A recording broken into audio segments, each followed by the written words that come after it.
Pada tahun 1667, kerajaan Goa yang biasa juga disebut dengan Kerajaan Makassar kalah dalam perang melawan VOC. Akibat dari kekalahan itu, kerajaan Goa harus menandatangani perjanjian yang disebut dengan Perjanjian Bongaya.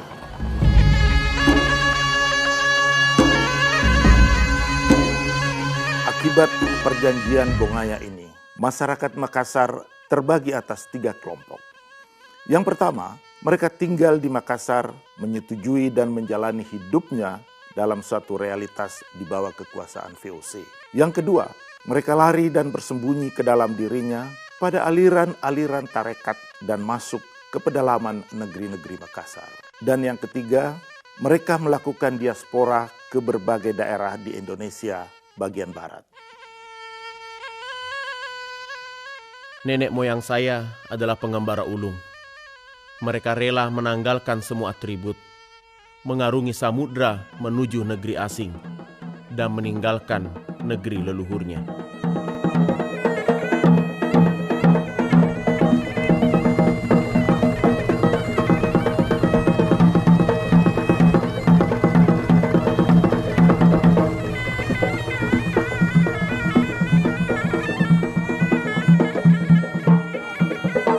Salah satu kelompok migrasi yang sangat penting yang melakukan diaspora ketika itu ialah Opu 5 bersaudara dari negeri Luwu. Opu 5 bersaudara dari Luwu ini, yang pertama adalah Opu Deng Parani, kemudian yang kedua Opu Deng Menambun, yang ketiga Opu Deng Merewa, yang keempat Opu Deng Celak, dan yang kelima adalah Opu Deng Kamasi. Mereka kemudian melakukan diaspora dan mengambil tempat di Bengkalis.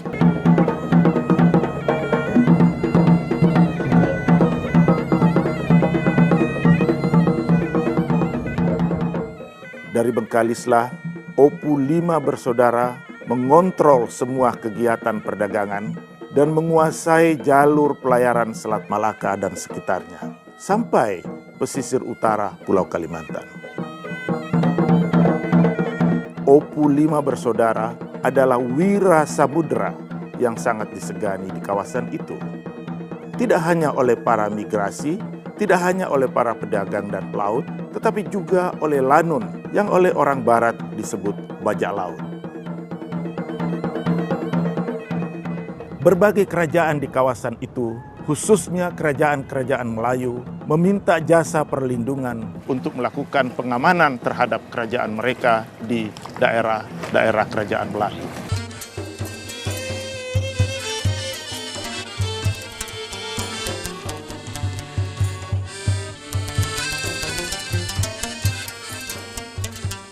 Pada tahun 1719, terjadi perebutan kekuasaan atas tahta Johor antara Sultan Abdul Jalil dan Raja Kecil dari Siak. Perang ini dimenangkan oleh Raja Kecil dari Siak berkat bantuan orang-orang laut dan kerajaan Pagaruyung dari Minangkabau.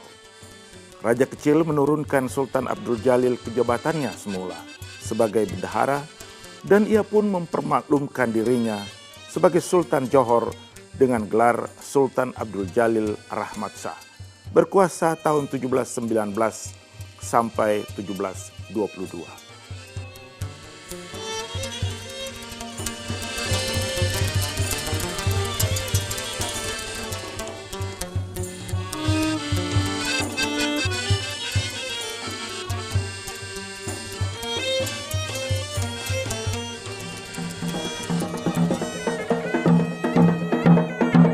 Tak lama setelah kekuasaan Sultan Abdul Jalil direbut oleh Raja Kecil dari Siak, Sultan Abdul Jalil beserta anaknya, putra-putrinya meninggalkan Johor.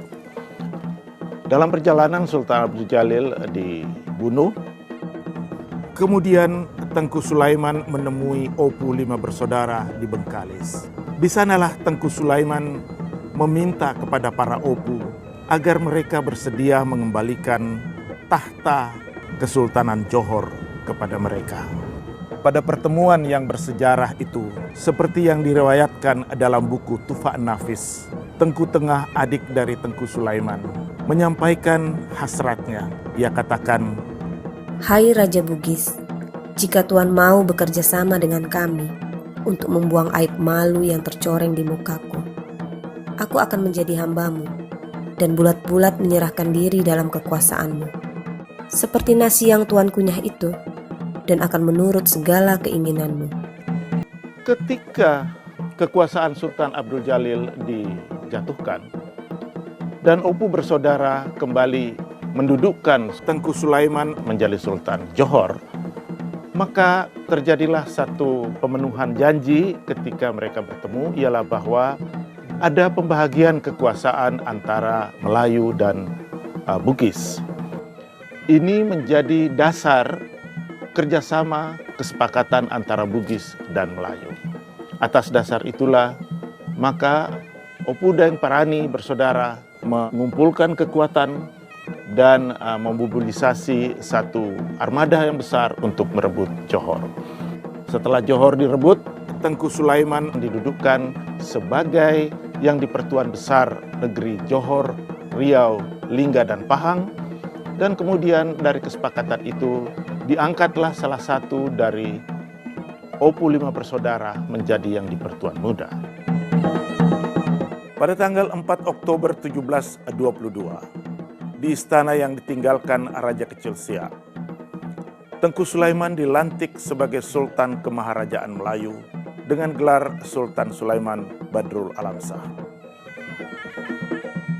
Ketika itu pula, Opu Daeng Marewa mencabut alameng, pedang pendeknya, pusaka yang dibawanya dari negeri Bugis, sembari berteriak, "Barang tahu kiranya segala anak-anak Bugis dan Melayu, maka adalah hari ini Sultan Sulaiman bergelar Sultan Sulaiman Badrul Alamsyah menjadi raja yang di Pertuan Besar memerintah Johor, Riau, Pahang, dan Lingga dengan segala daerah takluknya." Dan saat itu pula, Sultan Sulaiman Badrul Alamsyah bersama saudaranya Bendahara Sri Maharaja Tun Abbas melantik dan memberi jabatan yang di Pertuan Muda kepada Opu Daeng Marewa, mewakili 4 orang saudaranya yang lain. Seperti yang diriwayatkan dalam kitab Tufat An-Nafis, bahwa setelah Opu Daeng Marewa dilantik, dia pun mengaru menyampaikan kesetiaan kepada Sultan. "Lihatlah Sultan Sulaiman Badrul Alamsyah, akulah yang di Pertuan Muda memerintah kerajaanmu. Lihatlah Sultan Sulaiman Badrul Alamsyah, akulah yang di Pertuan Muda memerintah kerajaanmu. Barang yang aku dan engkau tidak suka melintang di hadapanmu, maka aku bujurkan. Barang yang semak berduri di hadapanmu, aku cucikan." Selanjutnya jabatan yang di Pertuan Muda menjadi hak orang Bugis turun-temurun secara permanen. Sumpah Bugis Melayu mengikat anak cucu mereka kedua belah pihak atas tanggung jawabnya membangun kemaharajaan Melayu bersama-sama. Ikatan Bugis Melayu ibarat biji mata sebagai hitam dan putih, tak dapat dipisahkan. Karena siapapun yang melanggarnya tidak akan selamat dunia akhirat. Pengangkatan Kelana Jaya Opu Daeng Marewa sebagai yang di Pertuan Muda Riau, Johor, Pahang, dan Lingga menjadi awal dimulainya era baru bagi pembagian kekuasaan di kerajaan Melayu. Sejak masuknya Bugis dalam struktur kekuasaan kemaharajaan Melayu, peranan dan tanggung jawab seorang yang di Pertuan Muda menjadi sangat besar dan strategis. Karena yang di Pertuan Muda bertindak sebagai kepala pemerintahan dan berperan sebagai Perdana Menteri. Sementara Sultan atau yang di Pertuan Besar lebih berfungsi sebagai simbol negara.